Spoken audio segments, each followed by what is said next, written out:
Lumalakas ang demand, dumarami ang biyahe sa kabila ng mga hamon sa industriya.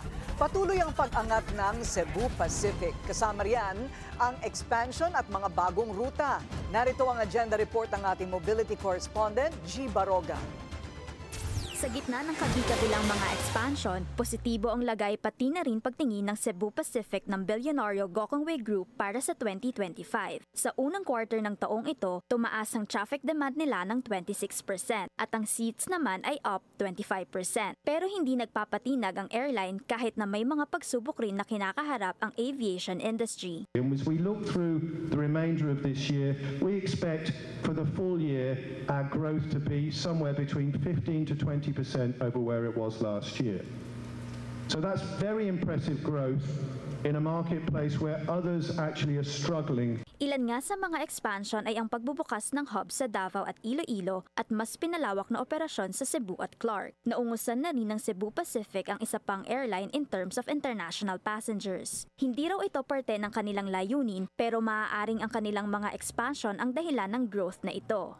Look, it's good that the expansion's paying off. It's good to see that we lead in terms of total international passengers and seats on both domestic, which we've traditionally done, and now on international as well.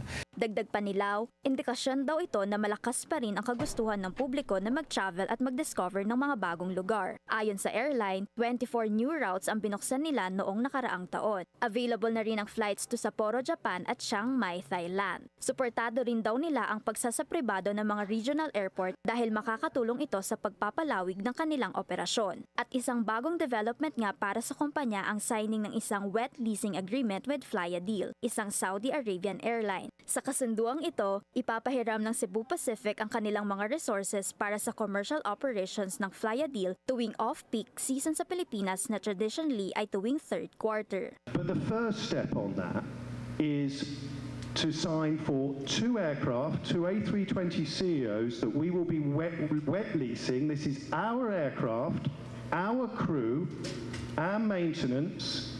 Will be providing cover for Stephen in his operation in Saudi Arabia during our low season. Sa kabila ng mga hamon sa industriya, patuloy na lumalago at nagbabago ang Cebu Pacific upang mas mapalapit sa mga pangangailangan ng mga pasahero. Desidido ang airline na ang paglipad patungo sa mas maliwanag na future ay kanilang continuous mission. Para sa Agenda, G. Baraga, Billionaire News Channel.